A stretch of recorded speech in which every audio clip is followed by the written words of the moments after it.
Bonjour, encore moi, je vous fais ici un autre... J'y vais à coup de 3 parce que je trouve que 2, on donne de la matière, mais il me semble qu'il y a beaucoup plus de matière que cela. Et ça vaut la peine de sortir, comment je pourrais dire, de sortir le plus possible de matériel pour les jeunes, pour les adultes et pour tout le monde. Pouvoir parler de plusieurs types de films, car des fois ce n'est pas facile de plaire à tout le monde, alors il faut quand même aller dans divers thèmes. Je vais commencer ici avec Walt Disney, qui nous sort l'édition spéciale du Blu-ray et du DVD de La Belle et la Bête. Vous connaissez? Vous connaissez La Belle et la Bête, l'histoire du prince qui était tellement gâté, pourri et sans cœur qu'il refusa la chaleur à une pauvre vieille qui est en train de mourir gelée dehors pendant le blizzard et qui se trouvait à être une sorcière qui, voyant l'égoïsme et le cœur froid de ce prince, le changea en bête et changea toute sa cour en instruments ou en matériel autour du prince. Alors, ce film, cette bande dessinée, c'est toujours beau les bandes dessinées de Disney parce qu'ils sont toujours bien faits, bien reproduits. Ce spécial de Noël, Belle va vouloir décorer le château et avoir un Noël comme tout le monde, faire la fête, mais pour la bête qui a des mauvais souvenirs, car c'est justement la veille de Noël qui fut changée en bête. Le prince a tellement de mauvais souvenirs qu'il veut interdire les fêtes de Noël dans le château. Et naturellement, il va falloir qu'elle se défende pour gagner son point, car dans le fond, Noël, c'est une célébration de joie et non de peine. La Belle et la Bête, Noël enchanté, de Walt Disney Pictures, en Blu-ray et en DVD. Voilà. Maintenant, on va se retourner dans du... On arrive dans 20th Century Fox, dans des films différents genres de films, romantiques. On arrive ici avec la copie digitale et le Blu-ray de Water for the Elephants, ou de l'eau pour les éléphants. Vous avez ici, vous connaissez très bien Reese Witherspoon et Robert Pattinson, Monsieur Twilight, qui jouent dans ce film, de cette aventure, ce drame qui se passe dans les années, fin des années 20, début des années 30, où un jeune promis à devenir un vétérinaire très fortuné, très intelligent, voit sa vie basculer le jour où ses parents subissent un accident, meurent dans un accident automobile, et il apprend en même temps que son père avait des dettes et perd tout, perd ses parents, perd sa maison, perd vraiment le goût de continuer, car il était le jour de l'examen quand il a appris la mort de ses parents, alors il ne passera pas l'examen.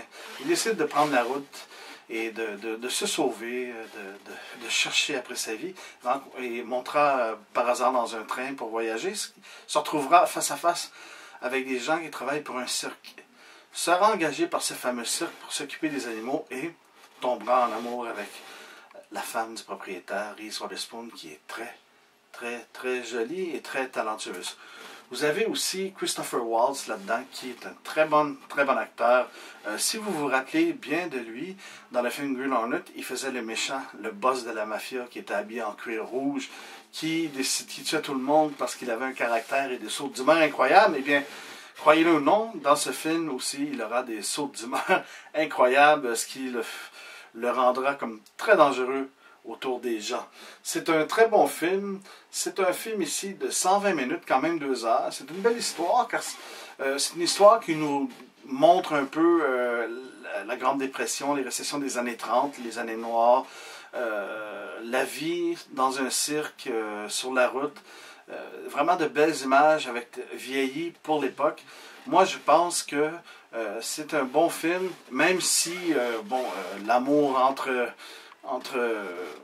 Reese Witherspoon, qui est d'un certain âge, et le jeune Pattinson semble vraiment un rêve de ma tante qui cherche la jeunesse en faisant de l'œil aux plus jeunes. C'est quand même un bon petit film et c'est bien fait. Il y a des suppléments. Moi, je vous le conseille. De l'eau pour les éléphants, Water for Elephants de 20th Century Fox. J'en ai un autre ici, un autre que j'ai adoré. Biographie, histoire, pour moi, très bon, plus court, 104 minutes seulement. Vous avez ici le Blu-ray de Snowflower and the Secret Fan. Un film de producteur chinois. Un film, un drame historique et un drame de passion, d'amour sur une société secrète que les femmes avaient créée au 14e siècle en Chine, plus précisément dans la région Hunan, où premièrement, les femmes dans cette région étaient reconnues pour leurs petits pieds. Très jeunes, on rebordait les pieds, même si c'était au sang. Ils souffraient au sang, ils saignaient des pieds constamment, pour empêcher les pieds de grandir, pour faire d'elles les femmes aux plus petits pieds au monde.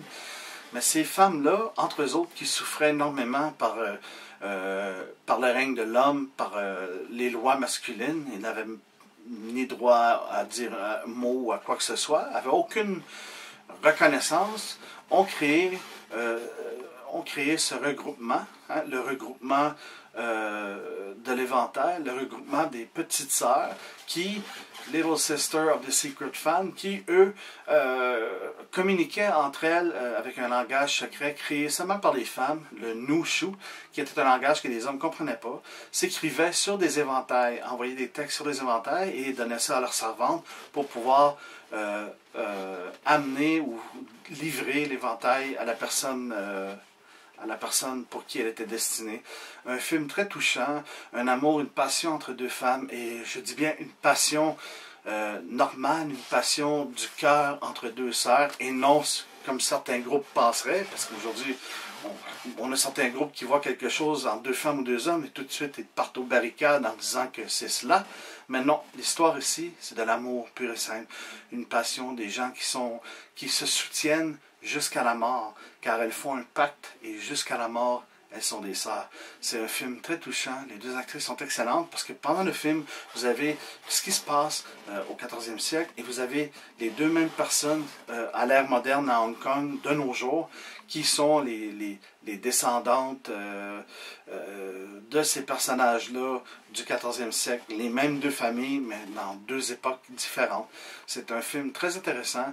C'est un film que je recommande énormément.